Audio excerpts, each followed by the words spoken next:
subscribe to our channel and press the bell icon. طلباء و طالبات سر عبدالستار خان اس یوٹیوب چینل میں آپ تمام کا استقبال ہے۔ 12th Urdu guest paper question number 2 کا بی اور سی یعنی بے اور جیم حصہ ہے، جس میں غزل، خطہ اور رباعیات سے متعلق سوالات کے جوابات دیکھیں گے۔ اس کے لیے کل 6 اور 4 اس طریقے سے 10 نمبرات رہیں گے۔ چلیے شروعات کرتے ہیں۔ پہلی سرگرمی ہے یہ سوال نمبر 2 کا الف ہے، غزل کی سرگرمیاں ہیں۔ سوال نمبر 2 کا بے رہے گا، درج ذیل غزل کا بغور مطالعہ کر کے دی ہوئی سرگرمیاں ہدایت کے مطابق مکمل کیجیے۔ پہلا ہے بیان کی تکمیل سے خاکہ مکمل کیجیے۔ سینے کے زخم کا دہانا، دیوار گلشن کو پھاندنا، شاعر کو اپنے سائے پر، کف داؤد میں موم و آہن۔ ادب تا چند اے دست ہوس قاتل کے دامن کا، سنبھل سکتا نہیں اب دوش سے بوجھ اپنی گردن کا۔ بہار ایک دل کے داغوں نے دکھائی چشم قاتل کو، دہان زخم سینہ بن گیا دروازہ گلشن کا۔ کڑا پن آگے مردان خدا کے چل نہیں سکتا، کف داؤد میں یکساں ہے عالم موم و آہن کا۔ در فردوس پر رضواں سے رخصت کون لیتا ہے، سمجھتا ہوں میں کھیل ایک پھاندنا دیوار گلشن کا۔ ہوئی ہے مرد میں دنیا کی صورت سے یہ بیزاری، گما ہوتا ہے اپنے سائے پر بھی ہم کو دشمن کا۔ ستایا ہے نہایت انقلاب دہر نے ہم کو، رہا کرتا ہے چشم تر کے اوپر گوشہ دامن کا۔ کیا ایک آن میں تیغ خزاں نے صاف دو ٹکڑے، کیا ایک آن میں تیغ خزاں نے صاف دو ٹکڑے، گما ہی رہ گیا دشمن کو آتش اپنے جوشن کا۔ دوسری سرگرمی ہے انقلاب دہر نے ہم کو ستایا ہے، اس بات سے شاعر کی مراد کیا لکھیے۔ تیسرا ہے تشریح کیجیے کہ ایک آن میں تیغ خزاں نے صاف دو ٹکڑے، گمان ہی رہ گیا دشمن کو آتش اپنے جوشن کا۔ جوابات ہے، پہلی سرگرمی کا جواب ہے سینے کے زخم کا دہانا گلشن کا دروازہ بن گیا۔ دیوار گلشن کو پھاڑنا شاعر ایک کھیل سمجھتا ہے، یہ پھاڑنا کے بجائے پھاندنا ہونا چاہیے۔ شاعر کو اپنے سائے پر دشمن کا گمان ہوتا ہے، کف داؤد میں موم واہن دونوں کا حال یکساں ہے۔ دوسری سرگرمی کا جواب ہے آتش جس دور کی پیداوار ہے اور خاص طور پر ان کی شاعری جب سنجیدگی کے مرحلے میں داخل ہوتی ہے تو وہ وقت بہت ہی پرآشوب تھا، خاص طور سے نوابین و سلاطین یکے بعد دیگرے اپنے منصب و مرتبے سے دور کرتے جاتے نظر آ رہے تھے۔ فرنگیوں کا تسلط تقریباً پورے ہندوستان میں ہو چکا تھا، امرا و نواب انگریزوں کے باج گزار بننے میں ہی اپنی عافیت گردان رہے تھے۔ آتش جیسا سنجیدہ و فکر شاعر ایسے حالات میں خاموش کیسے رہ سکتا تھا، لیکن آمریت نے اپنے پنجے اس قدر مضبوطی سے گاڑ رکھے تھے کہ دم مارنا بھی آسان نہیں تھا۔ ایسے میں شکوہ و احتجاج کی ہمت جٹا پانا مشکل ہی نہیں، کارے دارد والا معاملہ تھا۔ اپنی اسی بے بسی پر شاعر آنسو بہاتا رہتا ہے۔ ثانی مصرے میں تو یہ بات کھل کر سامنے آ گئی کہ بے بسی اس حد تک پہنچی ہوئی تھی کہ سوائے آنسوؤں کے اور کوئی چارہ نہیں تھا۔ تیسری سرگرمی ہے کسی شاعر کا بڑا سہل سا شعر ہے، آگاہ اپنی موت سے کوئی بشر نہیں، سامان 100 برس کا پل کی خبر نہیں۔ دیکھا جائے تو آتش لکھنوی کے اس مقطع کی مکمل تفسیر یہی شعر ہے۔ اتنا ضرور ہے کہ آتش نے زندگی کی بے ثباتی اور انسان کی موت سے بے خبری کو جس سلیقے سے ظاہر کیا ہے وہ بہرحال اس جیسے کہنا مشق اور جہاں دیدہ شاعر کا ہی حصہ ہو سکتا ہے۔ جوشن کا استعارہ استعمال کر کے انہوں نے دنیا جہان کی ان تمام روایتوں اور الجھنوں کو واضح کر دیا ہے جن سے وابستہ رہ کر انسان بے باک یا غافل رہتا ہے۔ شاعر کے مطابق انسان جان بوجھ کر موت کو نظر انداز کر کے دنیا میں اس طرح رہتا ہے گویا اسے کبھی یہاں سے جانا ہی نہیں ہے، لیکن فرشتہ اجل کی آمد اسے اس کی حیثیت و اوقات کا پتہ ایک پل میں بتا دیتی ہے۔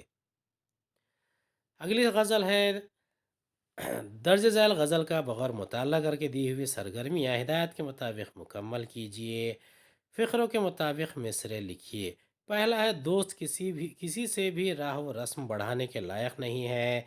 दूसरा, शायर ने दोस्त का सा गुरूर किसी और में नहीं देखा। तीसरा, दोस्त के तेवर बदले हुए थे। चौथा, खुदा के फैसले में किसी को कोई इख्तियार नहीं है। मेरा जुदा मिजाज है उनका जुदा मिजाज, फिर किस तरह से एक हो अच्छा बुरा मिजाज। देखा ना इस कदर किसी माशूक का गुरूर, अल्लाह क्या दिमाग है अल्लाह क्या मिजाज। किस तरह दिल का हाल खुले इस मिजाज से, पूछो मिजाज तो वो कहें आपका मिजाज। तुम क्या किसी के दिल में भला घर बनाओगे, बनता नहीं बनाए से बिगड़ा हुआ मिजाज।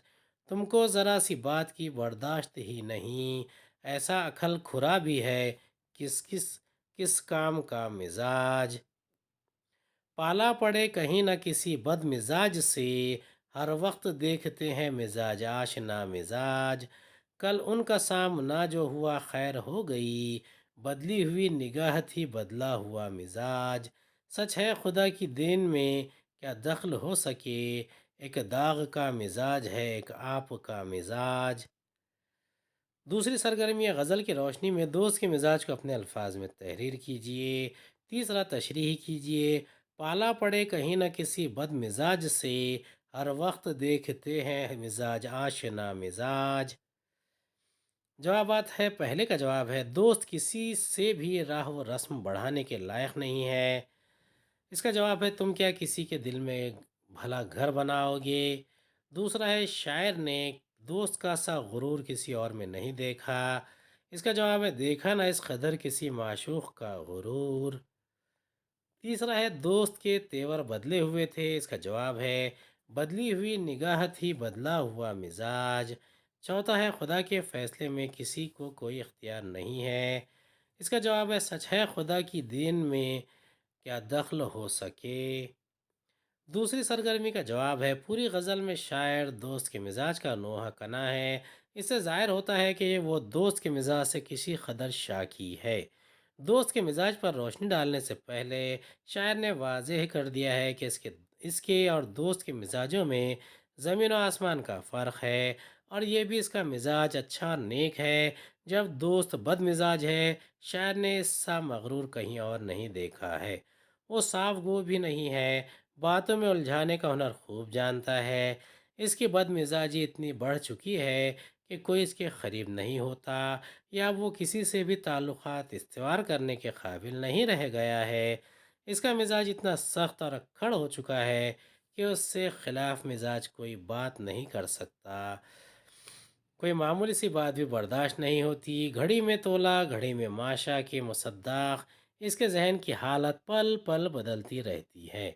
तीसरे का जवाब है, इस गज़ल के अक्सर अशार से शायर का गुरेज ज़ाहिर होता है, लेकिन इस शेर में वो दोस्त को नसीहत कर रहा है कि वो बदमिजाजी से बाज आ जाए। समाज व माशरे में इसके लिए कोई जगह नहीं है। कोई भी अक्लमंद इसे पसंद नहीं करता। हर कोई चाहता है कि इसका किसी बदमिजाज से पाला ना पड़े, इससे कोई काम ना पड़े। खुसूसन तबीयत शनास अफराद इन बातों का बड़ा ख्याल रखते हैं और गौर व फिक्र के बाद किसी से ताल्लुक़ इस्तेवार करते हैं। अगर दोस्त ने इस जानिब तवज्जो नहीं दी तो यकीनन वो ज़िंदगी में बड़े नुकसानात का सामना करेगा। अगली गज़ल है, इसका मुताला करके सरगर्मियाँ मुकम्मल करना है। इजाफ़त की मुनासिबत से खाका मुकम्मल कीजिए। तजस्सुस, इश्क, खाक, मक़ामात। मकामात अरबाब जहाँ और भी हैं, मकां और भी ला मकां और भी है। मुकम्मल नहीं है जुनून तजस्सुस, मुसलसिल जहाँ दर जहाँ और भी है।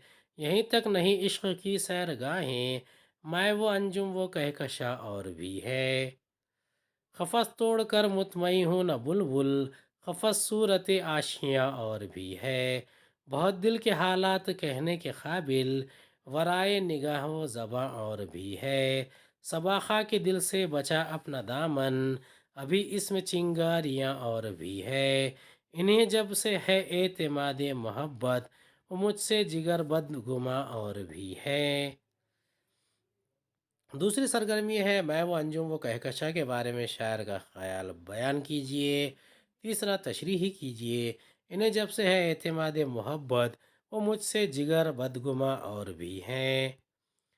सरगर्मियों के जवाबात है। पहली सरगर्मी है तजस्सुस, जुनून, दिल, खाक, इश्क, सैरगाहें, अरबाब जा, मकामात।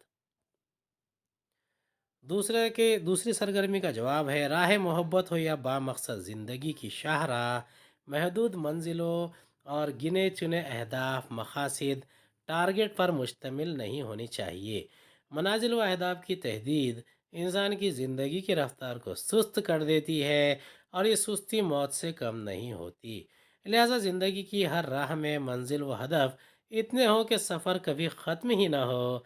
इंसान सारी ज़िंदगी मुतहर्रिक और सरगर्म अमल रहे, एक मकसद की तकमील के बाद दूसरा मकसद इसकी आंखों के सामने नस्ब हो जाए। इन्हीं अनगनत मकासद व अहदाफ को जिगर साहब ने मैं व अंजुम व कहकशा कहा है। तीसरी सरगर्मी का जवाब है राह मोहब्बत में अक्सर शायर आशिक को दोस्त के मिजाज और इरादे के तईं खौफजदा पाया गया है कि न जाने कब वो बिफर जाए और इससे दूर हो जाए। शायर के दिल का ये खटका आम सी बात है। इस शेर में तो शायर ने दोस्त को खौफजदा करने का कमाल कर दिखाया है। बड़ी कोशिशों के बाद दोस्त ने इकरार मोहब्बत करके शायर को अपनी मोहब्बत का भरोसा दिलाकर उसे बामुराद तो कर दिया, लेकिन इसे शायर की मतलून मिजाजी यानी गैर मुस्तकिल मिजाजी परेशान किए हुए हैं। अब दोस्त को एतमाद मोहब्बत के बावजूद एहतमाल है कि शायर की गैर मुस्तकिल तबीयत की करिश्मा साजी कोई ऐसा रंग ना दिखाया जाए कि इसे कहीं पशेमानी व जग हंसाई का सामना करना पड़े। गज़ल का यह मख्ता जिगर की शोखी तबा का आईनादार है, जो अपने महबूब के वसवसों से अटखेलियाँ करता दिखाई देता है। इसमें सनत है एतमाद और बदगुमा यानी मानी के लिहाज से बाहम मुख्तलिफ व मुतज़ाद अल्फाज हैं, इसलिए इसमें शेर में सनत तज़ाद है। सवाल नंबर 2 का जीम है। ये रुबाई के सवालात रहेंगे, रुबाई और अ, इसके बाद में ख़िता के क्या सोच के इस दार फ़ना में आए, आफ़त में फँसे दाम बला में आए, इस तरह अदम से आए दुनिया में अनीस, जैसे कोई कारवां सरा में आए। शजरी खाका मुकम्मल कीजिए। नज़्म सिन्फ़ रदीफ़ शायर काफ़िया दर्ज वाला नज़्म के मरकज़ी ख़याल की वजाहत कीजिए। इसके सरगर्मी अलिफ के जवाब है सिन्फ़ रुबाई रदीफ़ में आए, शायर मीर अनीस, काफ़िया फ़ना। मीर अनीस की इस रुबाई का मौजू व मरकज़ी ख़याल दुनिया व आखिरत की हकीकतों का इजहार है। शायर के मुताबिक हमें दुनिया से जी ज़्यादा नहीं लगाना चाहिए, क्योंकि ये आर्जी है, फ़ना होने वाली है, जबकि आखिरत की ज़िंदगी हमेशा के लिए है। इसलिए हमें चाहिए कि आखिरत के बारे में गौर व फिक्र करते रहें, अल्लाह ताला के हुजूर जवाबदही व एहतिसाब के मराहिल को जहन नशीन रखते हुए आखिरत की ज़िंदगी की तैयारी करें। दूसरी रुबाई है दी हुई सरगर्मी हिदायत के मुताबिक मुकम्मल कीजिए। जब उड़ गया साया जवानी सर से, फिर होगी जुदा न सरगरानी सर से, कुछ होगा न हाथ पाँव मारे से अनीस, जिस वक्त गुजर जाएगा पानी सर से। सरगर्मी अलिफ है। सर से उठना जुदा ना होना, मुहावरे।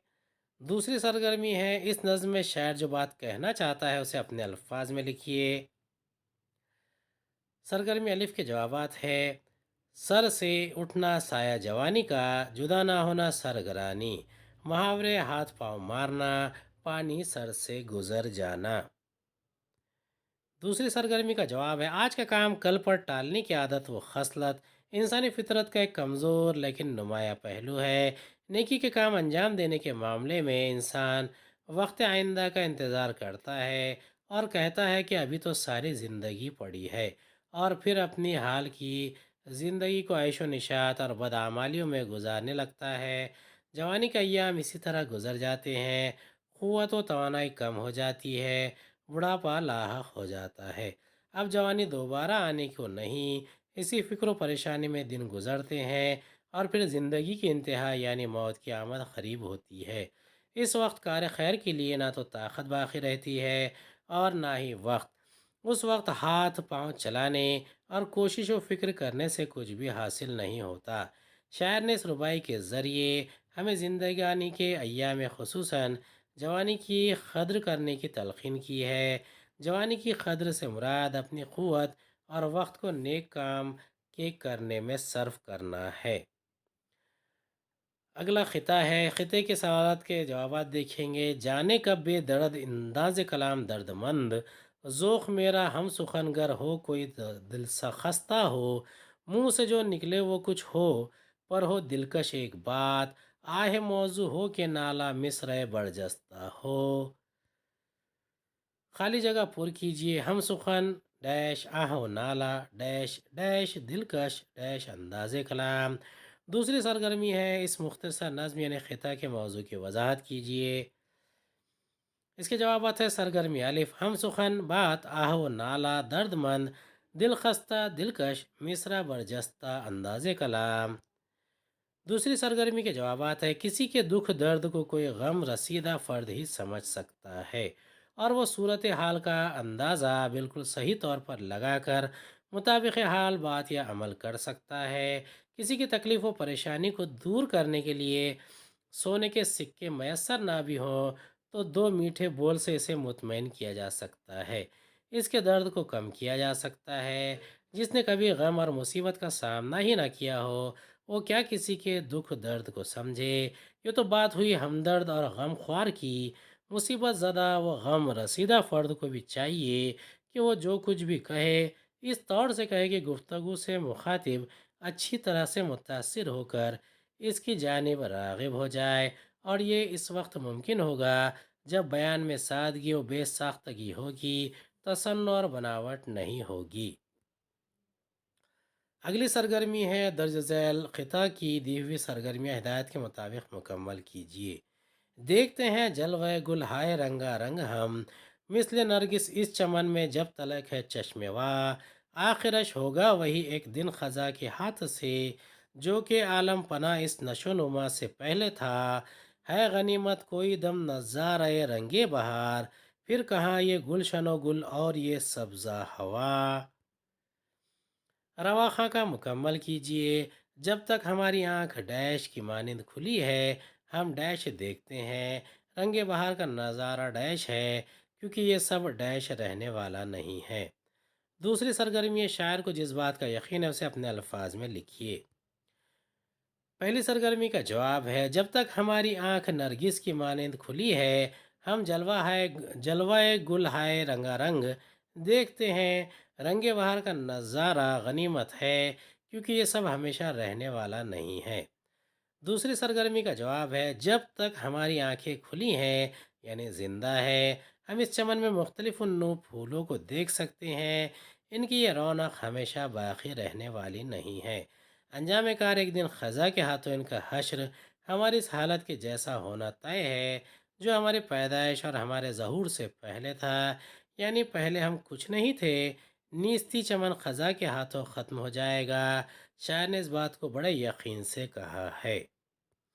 امید ہے آپ کو ہمارا ویڈیو پسند آیا ہوگا۔ اگلے ویڈیو میں دوبارہ ملاقات ہوگی۔ خدا حافظ۔